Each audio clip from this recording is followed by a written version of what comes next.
ألا بذكر الله تطمئن القلوب۔ محترم حضرات، آج محرم کی 5 تاریخ ہو گئی ہے۔ یہ مہینہ کتنا مبارک ہے، کتنا عظیم ہے، اس کو ہم جانتے ہیں، لیکن جاننے کے باوجود کچھ ایسی چیزیں اس مبارک ماہ میں ہم کرتے ہیں جس سے اللہ ناراض ہو جاتے ہیں۔ اسی کو علامہ اقبال نے کہا تھا، کہہ دو غم حسین بنانے والوں سے، کہہ دو غم حسین بنانے والوں سے، مومن کبھی شہداء کا ماتم نہیں کرتے۔ ہے عشق اپنی جان سے زیادہ آل رسول سے، ہے عشق اپنی جان سے زیادہ آل رسول سے، یوں سر عام ہم ان کا تماشا نہیں کرتے۔ اور پھر فرمایا، روئے وہ جو منکر ہیں شہادت حسین کے، روئے وہ جو منکر ہیں شہادت حسین کے، ہم زندہ جاوید کا ماتم نہیں کرتے۔ ہم جانتے ہیں کہ شہید زندہ ہوتا ہے، اور ایسا زندہ ہوتا ہے کہ اس کو قبر میں منتقل تو کر دیا جاتا ہے، قبر میں وہ چلا جاتا ہے آرام کے لیے، لیکن اللہ تبارک و تعالیٰ اس کو رزق پہنچاتے ہیں۔ اور جب اللہ تعالیٰ اس کو رزق پہنچا رہے ہیں تو پھر وہ مردہ کہاں سے ہوا؟ وہ تو زندہ ہے، اور زندے کا ماتم نہیں کیا جاتا۔ اور شہادت اللہ تعالیٰ اپنے محبوب بندے کو عطا کرتے ہیں، عام بندوں کو عطا نہیں کرتے۔ دوسری بات، یہ محرم کا مہینہ نعوذ باللہ ہم اس کو آج ہم نے نحوست کا مہینہ سمجھا ہے۔ اس مہینے کے اندر ہم شادی نہیں کرتے، اس مہینے کے اندر ہم سفر نہیں کرتے، اس مہینے کے اندر کوئی چیز خریدتے نہیں ہیں، اس مہینے کے اندر کوئی اچھا کام شروع نہیں کرتے۔ اس میں اسلام میں اس کی کہیں کوئی گنجائش ہی نہیں ہے، نہ کوئی ایسا کوئی معاملہ ہے۔ اس لیے کہ یہ مہینہ تو بہت مبارک مہینہ بتایا گیا ہے۔ انشاءاللہ میں آگے آپ کو تفصیل بتاؤں گا۔ عرض یہ کرنا ہے کہ ہم نے صرف محرم کو شہادت حسین کا مہینہ سمجھا، اس کے علاوہ جو چیزیں ہیں وہ ہمارے نہ یاد ہے نہ ہمیں معلوم ہے۔ حضرت عمر فاروق رضی اللہ تعالیٰ عنہ کے تعلق سے آتا ہے، ہم نے بارہا سنا، حضور نے فرمایا کہ اگر کوئی میرے بعد نبی ہوتا، دنیا میں کوئی نبی آتا تو وہ عمر ہو۔ اتنا بڑا مرتبہ، لیکن اللہ تعالیٰ نے حضرت عمر فاروق رضی اللہ تعالیٰ عنہ سے بہت کام لیا۔ دنیا کے اندر 22 لاکھ مربع میل پر آپ کی حکومت پھیلی، آپ نے اسلام کو پھیلایا، اور ان تمام چیزوں سے علاوہ حضرت عمر فاروق رضی اللہ تعالیٰ عنہ مراد رسول صلی اللہ علیہ وسلم تھے۔ یعنی اللہ سے اللہ کے نبی نے عمر کو مانگا تھا کہ یا اللہ تو عمر کو ہدایت عطا فرما تاکہ اسلام کو طاقت ملے، اسلام کو ترقی ملے۔ تو حضرت سیدنا عمر فاروق رضی اللہ تعالیٰ عنہ کی شہادت اسی ماہ ربیع الاول کے پہلی تاریخ کو ہوئی۔ اسلام کے عظیم علم بردار سپہ سالار امیر المومنین آپ کہلائے۔ بڑا عجیب واقعہ ہے، مدینہ المنورہ کے اندر فیروز نامی ایک پارسی غلام، مسلمان نہیں تھا، پارسی تھا، تو امیر المومنین حضرت عمر فاروق کی خدمت میں آیا، جس کی کنیت ابو لولو تھی، لولو کہا جاتا تھا، ابو لولو، لولو کا ابا۔ وہ آیا اور آ کر حضرت سیدنا عمر فاروق سے اس نے شکایت کی کہ امیر المومنین، میرا جو آقا ہے، میرا جو مالک ہے مغیرہ بن شعبہ، اس نے مجھ پر ظلم کر رکھا ہے اور مجھے پریشان کرتا ہے اور مجھ پر زیادتی کرتا ہے۔ سیدنا عمر فاروق رضی اللہ تعالیٰ نے پوچھا کہ کیا ظلم کرتا ہے؟ کہا کہ مجھ سے محصول زیادہ لیتا ہے، یعنی مجھ سے جو ہے پیسے زیادہ مانگتا ہے، روزانہ اس نے مجھے جو تعین کیا ہے میرے اوپر جرمانہ، یا جو روزانہ مجھے اس کو کما کر دینا ہے وہ زیادہ ہے۔ تو امیر المومنین نے پوچھا کہ فیروز ابو لولو، تو تیرے آقا نے، تیرے مالک نے تیرے اوپر کتنا محصور رکھا ہے، کتنا پیسہ روز رکھا ہے، یہ بتاؤ۔ تو اس نے کہا کہ روزانہ مجھ سے جو ہے 2 درہم مانگتا ہے، 2 درہم۔ تو حضرت عمر فاروق نے کہا کہ کیا کام کرتے ہو؟ تو اس نے کہا کہ نقاشی کا کام کرتا ہوں، نجاری اور نقاشی جیسے پتھروں پر، اس زمانے میں پتھر کو صاف کرنا، پتھروں پر ڈیزائن بنانا، وہی کام ہوا کرتے تھے۔ تو حضرت سیدنا عمر فاروق رضی اللہ تعالیٰ نے ارشاد فرمایا کہ اے فیروز 2 درہم کوئی زیادہ نہیں ہے، بالکل صحیح ہے، مناسب ہے، ٹھیک ہے وہ 2 درہم جو تم سے لیتا ہے۔ تو وہ چلا گیا اور جانے کے بعد اس کو غصہ آ گیا کہ امیر المومنین نے میرے پیسے کم نہیں کروائے۔ اور جب غصہ آتا ہے، اسی لیے کہا گیا ہے کہ جب انسان کو غصہ آئے تو بسم اللہ پڑھ لینی چاہیے، پانی پی لینا چاہیے، یا جگہ بدل دینی چاہیے، یا خاموشی اختیار کرنی چاہیے۔ وہ 2 دن تک غصے کی حالت میں رہا، اور یہ اس کے دل میں آگ جلتی رہی کہ امیر المومنین نے میری بات کو مانا نہیں، جاہل تھا، بے ایمان تھا۔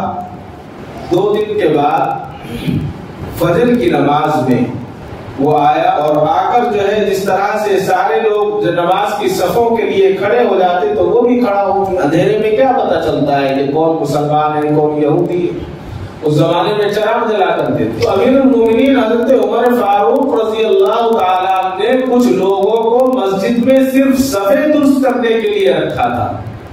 جب نماز کے لیے کھڑے ہوتے تو وہ لوگ صفیں درست کرواتے، اور جب صفیں درست ہو جاتی تو اس وقت حضرت امیر المومنین تشریف لاتے اور نماز پڑھایا۔ جب آپ نماز کے لیے کھڑے ہوئے تو یہ فوراً آگے بڑھا، اور آگے بڑھنے کے بعد اس نے اپنے خنجر سے 6 مرتبہ وار کیا۔ حضرت عمر فاروق رضی اللہ تعالیٰ نماز کی آخری بار جو حضرت عمر فاروق کے لگا وہ پیٹ کے نیچے کے ناف کے نیچے کے حصے میں لگا، جہاں پر آنتیں ہوتی ہیں، جہاں پر ہم ہرنیا کہتے ہیں جس کو، بہت پتلی سی ایک جھلی ہوتی ہے رکی ہوئی وہاں جو آنتوں کو روکتی ہے ہمارے، اور اتنی زور سے لگا کہ آپ کا چاروں طرف سے آنتیں کٹ گئی، باہر آ گئی، اور آپ بے ہوش ہو، آپ فوراً گر گئے۔ لیکن اللہ اکبر، آپ کٹنے کے باوجود، 6 زخم لگنے کے باوجود آپ نے نماز کو ختم نہیں کیا، بلکہ حضرت عبد الرحمن بن عوف رضی اللہ تعالیٰ کا ہاتھ پکڑا اور ان کو آگے مصلی پر بڑھا دیا، اور خود بے ہوشی کے عالم میں گرے رہے۔ نماز ختم ہوئی، ختم ہونے کے بعد حضرت عمر فاروق رضی اللہ تعالیٰ کو گھر لے جایا، گھر لے جا کر طبیب کو بلایا کہ وہ ان کا علاج کریں۔ وہ ایڈوانس زمانہ نہیں تھا، وہاں اس زمانے میں آپریشن نہیں ہوا کرتے تھے، تو اس نے، حکیم نے جو ہے نبیذ پلائی اور ساتھ میں آپ کو دودھ پلایا۔ لیکن جب نبیذ پلائی اور دودھ پلایا تو دونوں کے دونوں پینے کے بعد پیٹ میں اندر نہیں بلکہ جو کٹا ہوا حصہ تھا اس کے حصے سے باہر آ گیا۔ تو حکیم سمجھ گیا کہ اب وقت ختم ہو چکا ہے، اب جو ہے وقت نہیں ہے، اب عمر فاروق رضی اللہ تعالیٰ کا بچنا مشکل ہے۔ حضرت عمر فاروق رضی اللہ تعالیٰ کو کہا کہ اب آپ کا بچنا مشکل ہے، یہ حالت ہے، اب اس وقت اللہ ہی کچھ کر سکتے ہیں، لہذا آپ ایسا کریں، اپنا کسی کو نائب مقرر کرتے ہیں، اپنی جگہ پر کسی کو بٹھا دیں آپ۔ لیکن حضرت عمر فاروق رضی اللہ تعالیٰ کے تعلق سے آتا ہے کہ آپ کی نظر کئی صحابہ پر تھی، جس میں حضرت علی بھی تھے، حضرت طلحہ بھی تھے، حضرت سعد بن وقاص بھی تھے، حضرت عثمان غنی بھی تھے، لیکن آپ جو ہے کوئی فیصلہ نہیں کر پائے، اور فیصلہ کرنے کے بجائے آپ نے ایک وصیت فرمائی اور فرمایا میرے بعد جو بھی خلیفہ بنے گا، جو بھی اس ہمت کو سنبھالے گا، جو بھی اس کام کو سنبھالے گا، اس کے لیے خاص وصیت ہے کہ چاہے وہ یہودی ہو یا عیسائی ہو یا پارسی ہو، ہماری تعداد زیادہ ہے، اب لوگ طاقت میں ہیں، لہذا یاد رکھیں کبھی ان پر ظلم نہیں ہونا چاہیے۔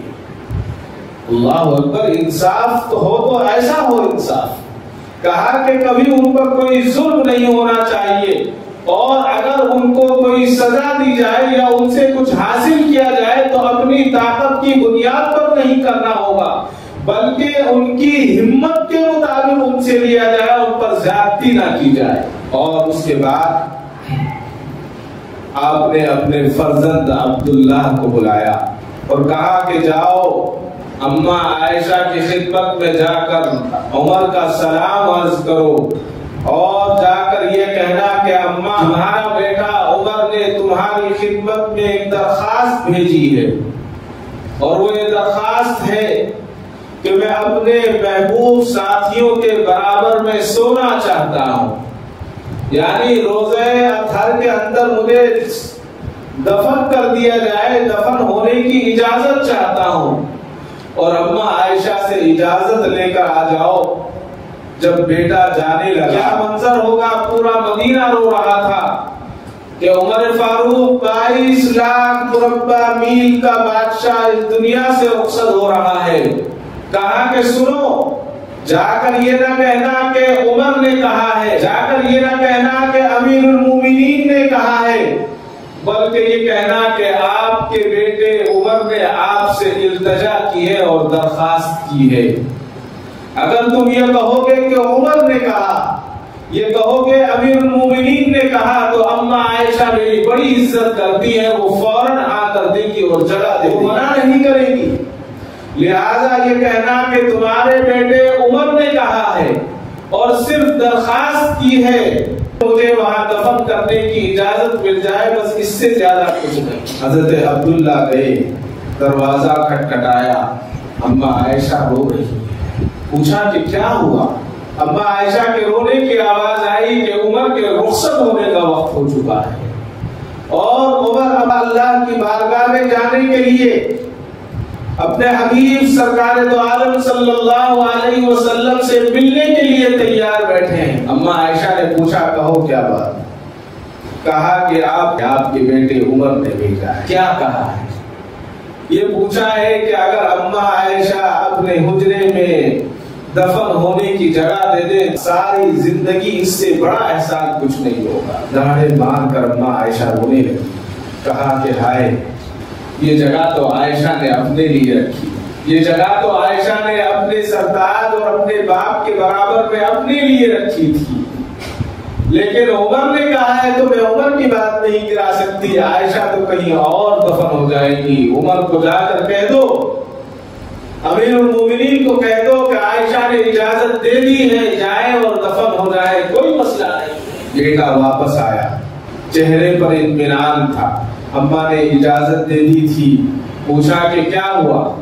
کہا کہ ابا حضور، اماں جی نے کہہ دیا ہے، جگہ تو میں نے اپنے لیے رکھی تھی، لیکن عمر نے کہا ہے تو عمر کی بات کو قبول کرتی ہوں، عمر یہیں پر دفن ہو جائے، یہیں پر آرام کرے جہاں پر ان کے ساتھی آرام کر رہے ہیں۔ کوئی اور ہوتا تو خوش ہو جاتا۔ سیدنا عمر فاروق نے فوراً اپنا چہرہ زمین پر ڈال دیا، مٹی پر ڈال دیا۔ اللہ اکبر۔ بیٹے نے چہرے کو اٹھایا کہ شاید ناقاہت کی وجہ سے زمین پر لیٹ گئے، اور اپنے باپ کا سر اپنے پنڈلی پر رکھا، اپنے پاؤں پر رکھا۔ کہا کہ بیٹے میرا سر اپنے پیروں میں کیوں رکھ لیا ہے؟ کہا کہ ابا جی مٹی لگ رہی تھی۔ کہا کہ میں اس لیے نہیں، میں تو عمر تو اس لیے مٹی لگا رہا ہے کہ اس پروردگار کا شکر ادا کر رہا ہے جس نے اپنے حبیب کے برابر میں جگہ دی تھی۔ کہا کہ میرا منہ چھوڑ دو، میری چہرے کو چھوڑ دو، مٹی پر اپنے چہرے کو لگا رہے ہیں، کبھی پیشانی کو رگڑتے ہیں، کبھی کلوں کو رگڑتے ہیں، کہتے ہیں کہ اے اللہ تیرا کتنا شکر ادا کروں کب۔ اور بات اسی پر ختم نہیں ہوئی، کہا کہ جاؤ ابو حذیفہ کو بلا کر لاؤ۔ حضرت ابو حذیفہ ایک صحابی رسول ہے۔ ابو حذیفہ وہ صحابی رسول ہے جن کے پاس ایک راز تھا رسول اللہ صلی اللہ علیہ وسلم۔ کیا راز تھا؟ رسول خدا صلی اللہ علیہ وسلم نے حضرت ابو حذیفہ کو بلا کر منافقین کے نام لکھوائے تھے کہ یہ نام لکھو، یہ منافقوں کے نام ہیں اور کبھی کسی کو بتانا۔ تو وہ راز انہوں نے رکھا تھا اپنے دل میں، اس لیے کہ حضور کا فرمان تھا بتا نہیں سکتے۔ بلایا اور بلا کر امیر المومنین نے روتے ہوئے کہا کہ حذیفہ تم سے وہ راز پوچھنا چاہتا ہوں، مجھے پتا ہے کہ مجھے راز نہیں پوچھنا چاہیے، لیکن میں وہ راز تو پوچھوں گا نہیں، صرف ایک بات یہ پوچھنا چاہتا ہوں، یہ بتاؤ کیا اس منافقین کے نام میں عمر کا نام تو نہیں تھا؟ کہیں ایسا ہو کہ اس ناموں کی فہرست میں اللہ کے نبی نے عمر کا نام لکھا ہو، اور اگر عمر کا نام ہوگا تو یہ عمر اللہ کے نبی کے روزے میں جا کر لیٹنا پسند نہیں کرے گا، اس لیے کہ اگر اللہ کے نبی نے اس کا نام منافقوں میں لکھ دیا ہوگا تو میری دنیا اور آخرت دونوں برباد ہے، لہذا تم بتاؤ کیا میرا نام تو اس میں نہیں تھا؟ حضرت ابو حذیفہ رونے لگے، کہا کہ یہ تو رسول اللہ کا راز ہے، میں راز کیسے بتا؟ کہا کہ میں راز نہیں پوچھ رہا ہوں، کس کے نام تھے یہ نہیں پوچھ رہا ہوں، صرف اتنا بتا دو کیا عمر کا نام تھا یا نہیں؟ اگر عمر کا نام تھا تو پھر میں خاموشی اختیار کروں۔ حضرت ابو حذیفہ رضی اللہ تعالیٰ رونے لگے اور کہا کہ عمر تمہارا نام نہیں تھا، تمہارا نام منافقین کی فہرست میں نہیں تھا۔ پھر گڑ گڑائے اور اللہ کا شکر ادا کیا اور اپنے بیٹے عبداللہ سے کہا کہ عبداللہ کہیں ایسا نہ ہو کہ میری طبیعت کو دیکھ کر حذیفہ خاموشی اختیار کر رہے ہیں، جب میرا انتقال ہو جائے تو حذیفہ پر نظر رکھنا، اگر حذیفہ میری نماز جنازہ پڑھنے کے لیے آ جائے تو سمجھ لینا میرا نام منافقین میں نہیں تھا، اور اگر حذیفہ میری نماز جنازہ نہ پڑھے تو اس کا مطلب یہ ہے کہ میرا نام منافقین کی فہرست میں ہے، لہذا پھر مجھے سرکار کے دربار میں اس روزے میں نہ لے کر جانا، کہیں اور دفن کر دے۔ 3 دن بیمار رہے، تیسرے دن ایک محرم الحرام کو، محرم کی پہلی تاریخ ہفتے کے دن حضرت سیدنا عمر فاروق رضی اللہ تعالیٰ کا انتقال ہو گیا۔ سب لوگ اپنی اپنی تیاریوں میں ہیں، لیکن بڑے باپ کی بڑی اولاد حضرت عبداللہ اپنے باپ کی وصیت کو دیکھنے میں لگے ہوئے ہیں کہ حذیفہ نماز پڑھنے کے لیے آئیں گے یا نہیں آئیں گے۔ وصیت یہ تھی کہ اگر حذیفہ آ جائیں اور نماز پڑھ لیں تو اس کے بعد پھر جنازے کو لے کر اماں عائشہ کے دروازے پر جانا اور جانے کے بعد ایک بار پھر اجازت لینا کہ اگر اجازت ہے تو دفن کریں گے ورنہ لے جائیں گے۔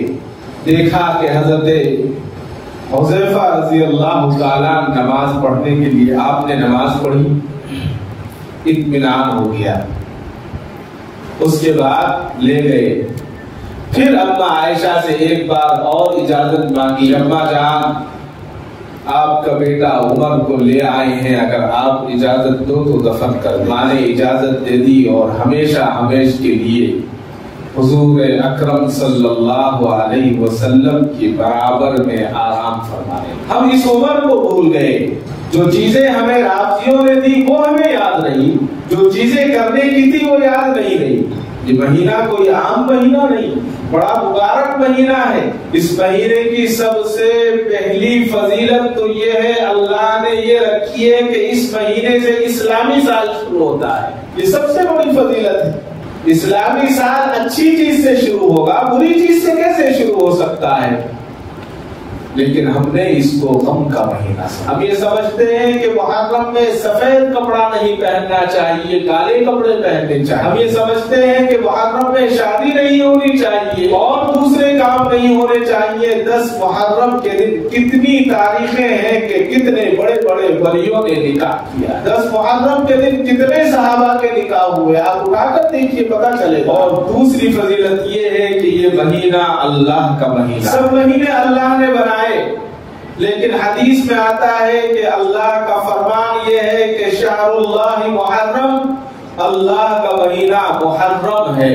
بتائیے جو مہینہ اللہ کا خاص مہینہ ہے وہ منحوس کیسے ہو سکتا ہے؟ اس کے اندر برائی کیسے ہو سکتی ہے؟ وہ تو مبارک ہی مبارک، افضل ہی افضل ہے، تو وہ منحوس کیسے ہوا؟ اور تیسری فضیلت یہ آئی ہے جن مہینوں کو اللہ نے حرم کے مہینے، حرمت والے مہینے، برکت والے مہینے، جس میں لڑنا نہیں چاہیے، ایک دوسرے سے عزت کرنی چاہیے، ان میں سے ایک مہینہ محرم کا مہینہ ہے۔ اور چوتھی فضیلت اس مہینے کی یہ ہے، اس مبارک مہینے کے ابتدا سے پہلے، اس مبارک مہینے میں رمضان المبارک سے پہلے، جب تک رمضان المبارک کے ماہ سیام کے فرض روزے نہیں کیے گئے تھے، اللہ تعالیٰ نے عاشورہ یعنی محرم کا روزہ اس امت پر فرض کیا۔ حدیث میں آتا ہے، حضرت اما عائشہ صدیقہ رضی اللہ تعالیٰ عنہا سے روایت ہے کہ عاشورے کے دن رمضان سے پہلے روزہ رکھا جاتا تھا، یعنی فرض تھا۔ پھر جب رمضان المبارک کا حکم نازل ہوا تو پھر یہ روزہ منسوخ کر دیا گیا اور کہا گیا کہ جو چاہے اس کا روزہ رکھے اور جو چاہے نہ رکھے، افطار کرے کھا لے۔ کتنی بڑی فضیلت! اور اس کے بعد پانچویں فضیلت یہ بتائی گئی، عاشورہ محرم کا روزہ اگرچہ اب فرض نہیں رہا لیکن دوسرے تمام مستحب روزوں سے اب بھی افضل ہے، اس لیے کہ فرض کا درجہ نفل سے 70 گنا زیادہ ہوتا ہے۔ اس دن کی فضیلت 70 گنا زیادہ تھی کیونکہ اس میں روزہ رکھنا فرض تھا۔ رمضان کی وجہ سے فرضیت تو نہ رہی، البتہ اس کی نسبت حدیث میں یہ آتا ہے کہ دوسرے روزوں سے محرم کا روزہ افضل ہے۔ حضرت ابو ہریرہ رضی اللہ تعالیٰ کا ارشاد روایت ہے کہ روزوں میں افضل روزہ رمضان کے بعد اللہ کے مہینے محرم کا ہے، اور فرض نمازوں کے بعد افضل نماز تہجد کی نماز ہے۔ اور تو اور ایک فضیلت تو اتنی آئی ہے، حضرت انس رضی اللہ تعالیٰ عنہ راوی حضور اکرم صلی اللہ علیہ وسلم کا ارشاد نقل کرتے ہیں کہ جس نے محرم کے 3 جمعرات، جمعہ، ہفتے کا روزہ رکھا، اس کے لیے 60 سال کی عبادت کا ثواب لکھ دیا جاتا ہے۔ یہ حضرت انس کی روایت ہے اور جماع الفوائد کتاب میں موجود۔ اور پھر اس کے بعد 8ویں فضیلت اس مہینے کی یہ آتی ہے، اس میں عاشورے کے دن روزہ رکھنا توبہ کرنے کی قبولیت کا سبب بنتا ہے۔ حضرت علی رضی اللہ تعالیٰ کا ارشاد ہے کہ اگر تم فرماتے ہیں کہ حضور نے فرمایا کہ اگر تم رمضان کے بعد روزہ رکھو تو محرم میں رکھو، اس لیے کہ یہ اللہ کا مہینہ ہے۔ ایک دن اس میں ایسا ہے جس میں ایک قوم کی توبہ قبول ہوئی تھی اور دوسری قوم کی توبہ قبول ہوگی۔ اب یہ توبہ کا مہینہ ہے، ہم نے اس کو غم کا مہینہ سمجھا، ہم نے اس کو تفریح کا مہینہ سمجھا، ہم نے اس کو نحوست کا مہینہ سمجھا۔ یہ تو مبارک مہینہ ہے، توبہ کا مہینہ ہے۔ کہ بتایا کہ ایک دن ایسا ہے کہ جس کی پچھلے قوم کی توبہ قبول ہوئی تھی اور اگلی قوم کی توبہ قبول ہوگی۔ اور پھر یہ بتایا کہ اس مہینے میں روزہ رکھنے پر اللہ تبارک و تعالی 1 سال کے اگلے اور 1 سال کے پچھلے گناہوں کو معاف فرما دے۔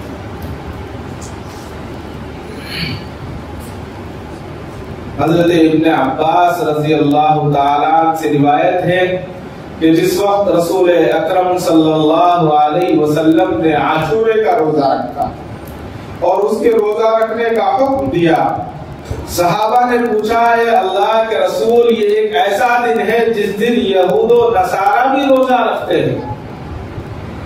تو رسول اللہ صلی اللہ علیہ وسلم نے ارشاد فرمایا اگر میں آئندہ سال زندہ رہا تو 9ویں تاریخ کا بھی روزہ رکھوں گا تاکہ ان کے جیسا ان کی مثل نہ ہو جائے، ان کی شباہت اختیار نہ ہو۔ فرمایا 9، 10 کا روزہ رکھو یا 10 اور 11 کا روزہ رکھو، تاکہ یہودیوں کا کہ شباہت اختیار نہ ہو، جیسے یہودی کرتے ایسے نہ ہو۔ اور پھر اس کے ساتھ ساتھ فرمایا کہ 10ویں محرم کی فضیلت یہ ہے کہ سال بھر کے گناہوں کا کفارہ بن جاتا ہے، اور اللہ تبارک و تعالی اس سے 1 سال پہلے کے گناہ کو معاف فرما دیتے ہیں۔ اور پھر آگے بتایا کہ اس مبارک مہینے کی 10 تاریخ کی 11ویں فضیلت یہ ہے کہ یہی وہ مبارک دن ہے کہ اللہ تعالیٰ نے جب حضرت آدم علیہ السلام، حضرت حوا علیہ السلام کو شیطان کے بہکانے کی وجہ سے شرج ممنوعہ کے استعمال پر حکم دیا تھا، جیسا کہ قرآن پاک میں ہے۔ 12ویں فضیلت یہ آئی ہے 10ویں، اور آگے بتایا کہ اللہ تبارک و تعالیٰ نے اس مبارک دن کی یہ فضیلت رکھی کہ نوح علیہ السلام کی قوم پر ان کی بدعمالیوں کی وجہ سے طوفان کے شکل میں ساری دنیا پر غرق کا عذاب نازل کیا، تو آپ نے اپنے پیارے نبی اور تمام مسلمانوں کو اس عذاب سے بچانے کے لیے حضرت نوح علیہ السلام کو حکم دیا تھا کہ ایک کشتی بناؤ، اور اس کشتی کے اندر اپنی ساری قوم کو جو ایمان والے ہیں ان کو سوار کر لو، اور جتنے جانور چرند اور پرند دنیا کے اندر ہیں تمام کا جوڑا اس میں رکھ لو، اور پھر تمام کو اس کشتی کے اندر سوار کر لے جاؤ۔ لے گئے۔ تاریخ میں لکھا ہے کہ رجب کے مہینے سے یہ کشتی کا سفر شروع ہوا تھا، اور 7 مہینے تک یہ کشتی چلتی رہی، اور جب جودی پہاڑ کے کنارے یہ کشتی لگی تو وہ 10 محرم کا دن تھا۔ اس کی فضیلتیں بہت ساری ہیں، اور ایک فضیلت یہ آئی ہے کہ انبیاء علیہ السلام میں حضرت سیدنا ابراہیم علیہ السلام کو جو مرتبہ اللہ تبارک و تعالیٰ نے عطا فرمایا تھا وہ کسی سے ڈھکا چھپا نہیں ہے، یعنی آپ خلیل اللہ کا لقب آپ کو اللہ نے عنایت کیا تھا، اور بہت ساری فضیلتوں سے نوازا، اور سب سے بڑی فضیلت یہ تھی کہ نبی آخر الزمان صلی اللہ علیہ وسلم حضرت سیدنا ابراہیم علیہ السلام کی اولاد میں سے ہے۔ اس مبارک مہینے کی 13ویں فضیلت یہ ہے کہ حضرت سیدنا ابراہیم علیہ السلام کی ولادت باسعادت 10 محرم الحرام کو ہوئی، اور پھر حضرت سیدنا موسیٰ علیہ السلام کی قوم اسرائیل کو اللہ تبارک و تعالیٰ نے فرعون کے پریشانیوں سے اسی دن نجات دلائی، یہ بھی 10۔ اور پھر اسی زمانے سے حضور اکرم صلی اللہ علیہ وسلم کے زمانے سے پہلے غلاف کعبہ کی تبدیل جو تھی وہ محرم الحرام کے مہینے میں ہی انجام دی جاتی تھی، جو آج بھی دی جاتی ہے اور دی جا رہی ہے، جیسا کہ ابھی 2-3 دن پہلے ہم نے دیکھا کہ غلاف کعبہ تبدیل کیا گیا، کعبۃ اللہ کے اوپر جو غلاف ہے یہ بھی محرم الحرام کی فضیلتوں میں سے ہے۔ اور جیسا کہ عرض کیا کہ یہ مہینہ دعاؤں کے قبول ہونے کا مہینہ ہے، تو حضرت سیدنا یونس علیہ السلام کی دعا کو قبول اللہ تعالیٰ نے 10 محرم الحرام کے دن ہی کیا تھا۔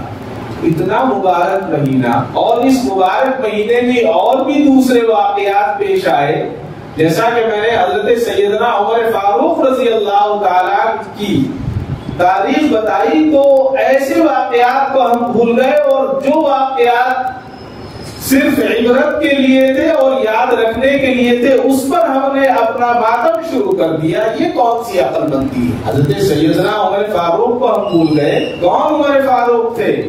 ایک دن حضرت سیدنا عمر فاروق رضی اللہ تعالیٰ نے اپنے غلام یرفع کو بلایا، اور بلا کر کہا کہ یرفع، کہا کہ حضور فرمائیے میرے آقا کیا حکم ہے؟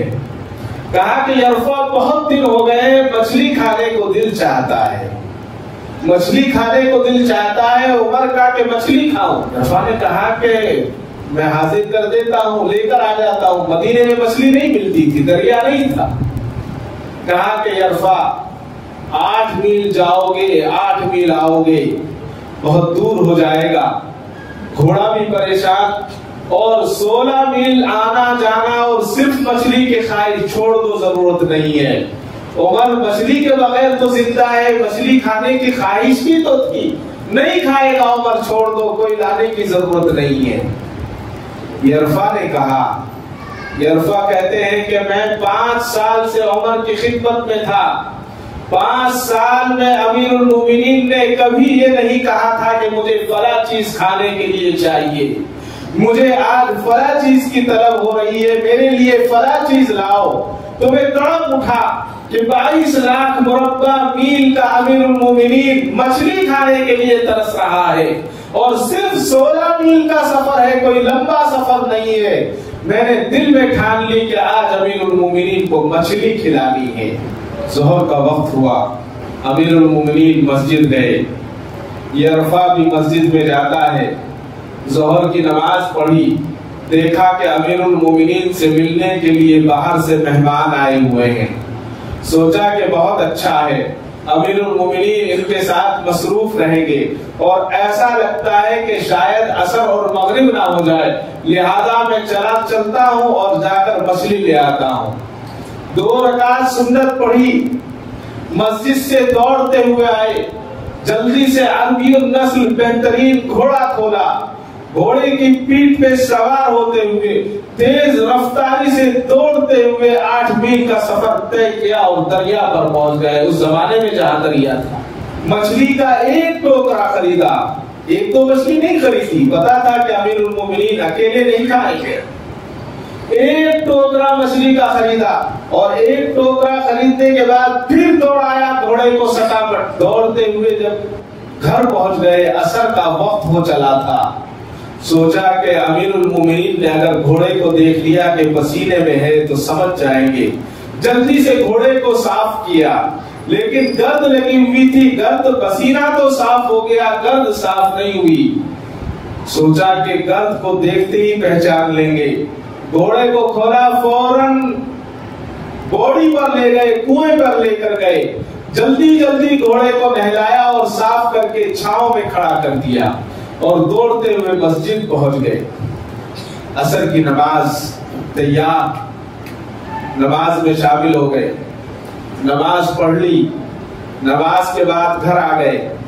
حضرت امیر المومنین سیدنا عمر فاروق تھکے ہوئے آئے ہیں، صبح سے کاموں میں لگے ہوئے ہیں، ظہر کے بعد سے مہمانوں میں لگے ہوئے تھے، گھر آ کر بیٹھے، خوش ہے یرفع کہ آج میرا آقا، آج امیر المومنین خوش ہو جائیں گے۔ 5 سال کی خواہش تھی کہ مچھلی کھاؤں، 5 سال سے خواہش کو دبا رکھا تھا، آج ان کا غلام مچھلی لے آیا ہے، امیر المومنین مچھلی کھا کر خوش ہو جائیں گے۔ خوشی سے رہا نہیں گیا، امیر المومنین کی خدمت میں آئے، چہرہ کھلا ہوا تھا خوشی کے مارے کہ 8 میل گیا، 8 میل آیا، اور اپنے آقا کو خوش کرنے کے مچھلی لے آیا۔ امیر المومنین نے دیکھا کہ یرفع کا چہرہ خوشی سے کھلا ہوا ہے، پوچھا کہ یرفع کیوں خوش ہو، کیا بات ہوئی، خیریت تو ہے؟ کہا کہ امیر المومنین، اللہ نے آپ کی بات کو سن لیا ہے، اللہ نے آپ کی خواہش کو پورا کر دیا ہے۔ کہا کہ کیا ہوا؟ کہا کہ میں مچھلی لے کر آیا ہوں، بس تھوڑی دیر میں پکنے کے لیے رکھیے، آپ کی خدمت میں لے کر حاضر ہو جاؤں گا، آپ کی خدمت میں لے کر حاضر ہو جاؤں گا۔ مومنین خوش نہیں ہوئے، کوئی جواب نہیں دیا، کھڑے ہو گئے اور فوراً باہر نکلے اور گھوڑے کے پاس چلے گئے، گھوڑے کے کمر پر ہاتھ پھیرا، پیروں پر ہاتھ پھیرا، محسوس ہو گیا کہ پسینہ آ رہا ہے، کان کو دیکھا، یرفع کو کہا کہ یرفع سنو ذرا، تم نے میرے سے چھپانے کے لیے گھوڑے کو نہلا دیا، گھوڑے کو صاف کر دیا، لیکن تم جلدی میں گھوڑے کا کان صاف کرنا بھول گئے، دھول لگی ہوئی ہے۔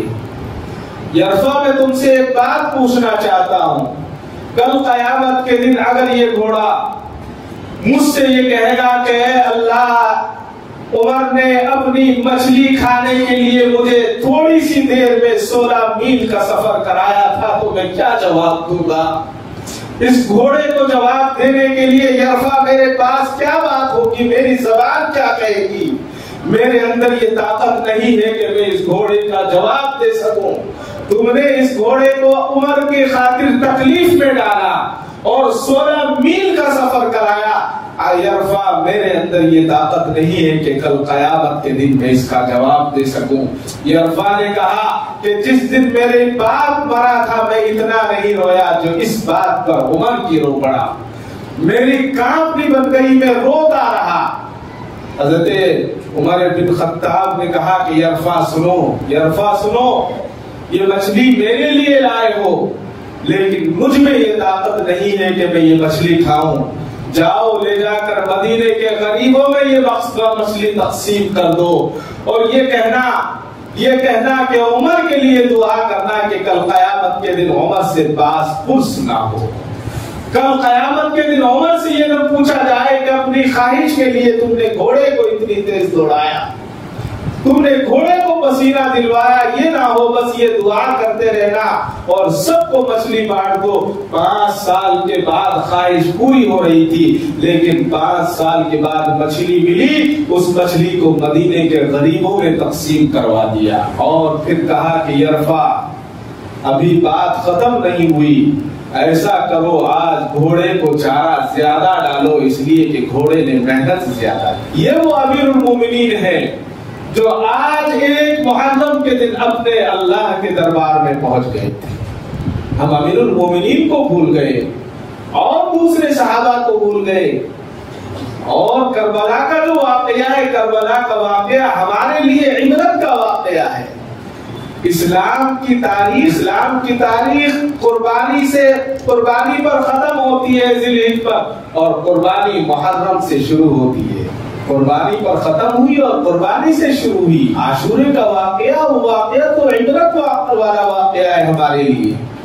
اور اہل بیت کی جو تاریخ ہے، ہم یہ سوچیں کہ ہم 2 جملوں میں 4 جملوں میں اس کو بیٹھ کر ادا کرتے، یہ نہیں ہو سکتا۔ وہ تو وہ لوگ تھے جن کے بارے میں اللہ نے کہا تھا اے اللہ میں حسین سے راضی ہوں، تو بھی راضی ہو جا۔ حسین سے راضی ہونا یہ تو اللہ کا محبوب حسین سے راضی تھا، تو میں اور حسین، آپ حسین کا کیا مقام ہے کیا جانے ہم اس مقام کو، حضرت حسین کے اہل بیت کے مقام کو ہم کیا جانے، ہمیں نہیں پتا اہل بیت کا مقام کیا ہے۔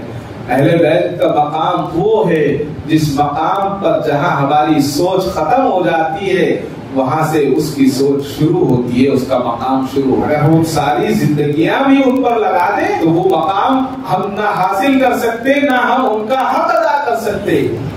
ہم یہ سوچیں کہ محرم میں صرف شربت پلا کر ہم اپنا حق ادا کر دیتے ہیں تو یہ شیطان کی غلط فہمی ہے، شیطان نے ہمیں غلط فہمیوں میں مبتلا کر رکھا ہے۔